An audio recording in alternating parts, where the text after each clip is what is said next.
قتل حسین دراصل مرگ یزید ہے۔ اسلام زندہ ہوتا ہے ہر کربلا کے بعد۔ آج کی ہماری ویڈیو محرم الحرام سے ریلیونٹ ہے۔ آج کی ویڈیو میں ہم ڈسکس کریں گے وہ کون سی ایسی 6 چیزیں ہیں جو ہم واقعہ کربلا سے سیکھ سکتے ہیں اور آج کی پریکٹیکل لائف میں امپلیمنٹ کر سکتے ہیں۔ سب سے پہلی چیز ہے leaders lead from the front. کوئی بھی لیڈر یا رہنما اس کی ذمہ داری ہوتی ہے کہ وہ جب بھی مشکل فیصلے یا مشکل سچویشنز آئیں تو اس کو آگے بڑھ کر فیس کرے۔ ایک لیڈر کی ذمہ داری ہے کہ وہ ان چیزوں کے لیے سٹینڈ لے جو اس کے کور بلیوز ہیں۔ جس چیز میں وہ یقین رکھتا ہے اس کے لیے مشکل سچویشن کو فیس کرنے کی ہمت ہونی چاہیے کسی بھی لیڈر میں۔ واقعہ کربلا میں ہم سب جانتے ہیں کہ کتنے مشکل معاملات تھے، لیکن سٹل حضرت امام حسین نے اپنے یقین اور اپنے بلیف سسٹم کا ساتھ نہیں چھوڑا۔ وہ جس چیز میں یقین رکھتے تھے اس چیز کا ساتھ نہیں چھوڑا۔ دوسری چیز جو ہم واقعہ کربلا سے سیکھ سکتے ہیں وہ یہ ہے کہ loyalty makes a team stronger.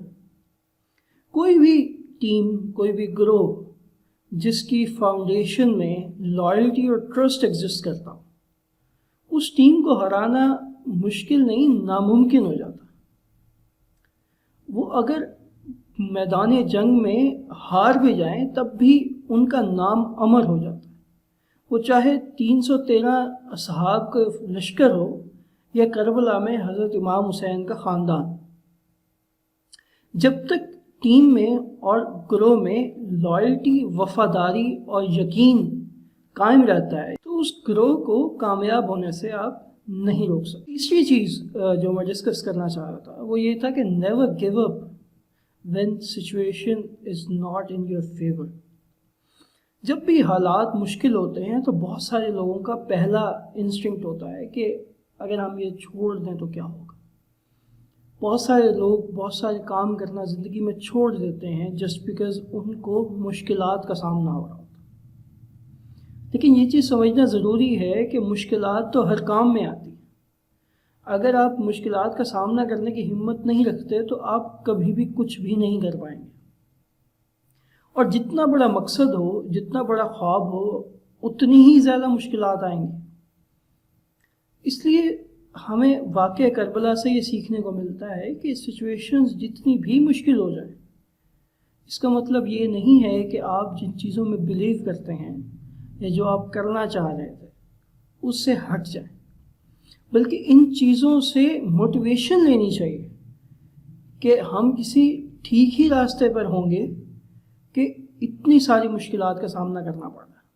اور یہ یقین رکھنا چاہیے کہ جب اتنی ساری مشکلات کا سامنا کرنے کے بعد ہم آخر میں کامیاب ہوں گے تو اس کی خوشی بھی اتنی ہوگی۔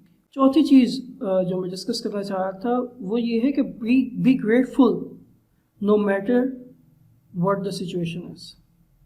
واقعہ کربلا سے ہمیں یہ بھی سیکھنے کو ملتا ہے کہ حضرت امام حسین نے تب بھی نماز نہ چھوڑی جب ان کے سر پر تلواریں منڈلا دی۔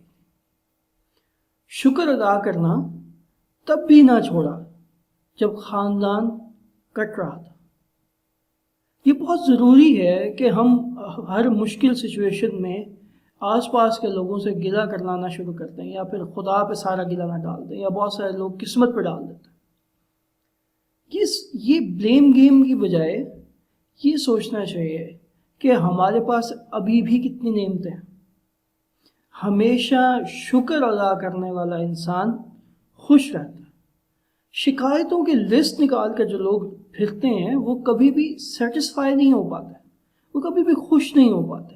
ان کے ایک سیٹ آف کمپلینٹس کو آپ ریزالو کریں گے تو وہ ایک اور سیٹ جو ہے وہ اپنے پاس جنریٹ کر لیں گے۔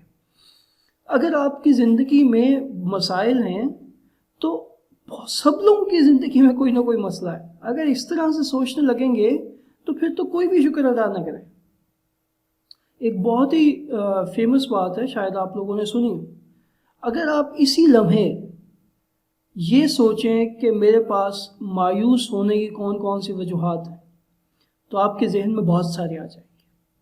اور اگر آپ ابھی یہ سوچیں کہ میرے پاس شکر ادا کرنے کے لیے کون کون سی چیزیں ہیں تو وہ بھی بہت ساری آ جائیں گی۔ اب فیصلہ آپ نے کرنا ہے کہ آپ نے شکر ادا کر کے سکون حاصل کرنا ہے یا پھر شکایات کر کر بے سکونی۔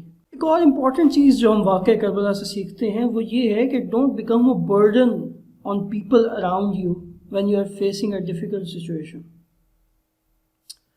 جب واقعہ کربلا پیش آیا تو حضرت امام حسین نے تمام ساتھیوں کو ایک موقع دیا کہ اگر آپ لوگ جانا چاہتے ہیں تو آپ لوگ جا سکتے ہیں۔ انہوں نے لوگوں کو اس گلٹ میں نہیں ڈالا کہ تم لوگ مجھے چھوڑ کے کیسے جا رہے ہو، یا تم میں سے اگر کوئی سوچ رہا ہے تو وہ سوچ کیسے رہا ہے کہ وہ مجھے چھوڑ کے جا سکتا ہے۔ انہوں نے بلکہ خود سے یہ آپشن دی کہ یہ سچویشن ہے، اس سچویشن میں اگر آپ لوگ میرا ساتھ چھوڑ کے جانا چاہتے ہیں تو آپ جا سکتے ہیں۔ یہ چیز سیکھنا بھی بہت ضروری ہے ہمارے لیے۔ ہم میں سے بہت سارے لوگ مشکل سچویشن میں آس پاس کے لوگوں کے لیے وبال جان بن جاتے ہیں۔ ہماری ایکسپیکٹیشنز جو ہے وہ چھتیں پھاڑ کے نکل جاتی ہیں جیسے ہی ہماری زندگی میں کوئی مسئلہ پیدا ہوتا ہے۔ ہم لوگ یہ سوچتے ہیں کہ آس پاس کے لوگ اپنے سارے مسائل، اپنی ساری چیزیں چھوڑ کر ہمارا مسئلہ حل کرنے میں آ جائیں۔ اس کی یا تو وجہ یہ ہے کہ وہ ہم سے کسی خاص رشتے میں ہیں، یا پھر ہم نے کبھی کسی وقت ان کی مدد کی تھی۔ یہ سوچ نہایت غلط ہے۔ اس سوچ کے نتیجے میں آپ نہ صرف کسی سے مدد نہیں لے پائیں گے بلکہ اپنے سب رشتے بھی خراب کر بیٹھیں گے۔ تو اس لیے جب بھی مشکل سچویشن آئے تو پہلا ریئیکشن آپ کا یہ نہیں ہونا چاہیے کہ میرے آس پاس کے لوگ میری مدد کرنے کیوں نہیں آ رہے، یا میرے آس پاس کے لوگوں پہ فرض ہے کہ وہ میری مدد کریں۔ آخری اور سب سے اہم چیز جو میں ڈسکس کرنا چاہ رہا تھا وہ کانسیپٹ ہے don't tell me who you belong to, tell me who you are. Hazrat Imam حسین کو آپ صلی اللہ علیہ وسلم نے فرما دیا تھا کہ یہ جنت میں نوجوانوں کا سردار ہے۔ اب جس انسان کو پہلے سے ہی یہ معلوم ہے کہ وہ جنت میں نوجوانوں کا سردار ہے، اس کو پھر زندگی میں کچھ کرنے کی کیا ضرورت؟ ہم میں سے بہت سارے لوگ اسی ایشو کا شکار ہو جاتے ہیں کہ وہ اپنے سے جڑی ہوئی کسی آئیڈینٹی کے سہارے زندگی گزارنے کی کوشش کرتے ہیں۔ تم جانتے ہو میرا باپ کون ہے، تم جانتے ہو میرا بھائی کون ہے، تم جانتے ہو میرا فلاں رشتہ دار کون ہے۔ اسی ٹیکے اور اسی بھرم میں ان کو لگتا ہے کہ وہ کامیاب ہو گئے۔ کربلا میں ہمیں حضرت امام حسین نے یہ سکھایا کہ آپ کا تعلق کسی بھی ہستی سے ہے، اس سے قطع نظر آپ کو خود بھی کچھ کرنا ہے زندگی میں۔ جب آپ پہ مشکل وقت آئے تو آپ یہ سوچ کر اس سے نہیں بھاگ سکتے کہ میری زندگی تو سیٹلڈ ہے، یا مجھے تو آلریڈی سب کچھ ملا ہوا ہے، تو میں اپنی زندگی میں بلا وجہ مشکلات کیوں ڈالوں، یا مشکلات آئی ہیں تو میں ان سے کیوں نہ بھاگ جاؤں۔ حضرت امام حسین کو کچھ ثابت کرنے کی ضرورت نہیں تھی، لیکن انہوں نے سٹل اپنے بلیوز اور اپنے کور یقین پر کمپرومائز نہیں کیا۔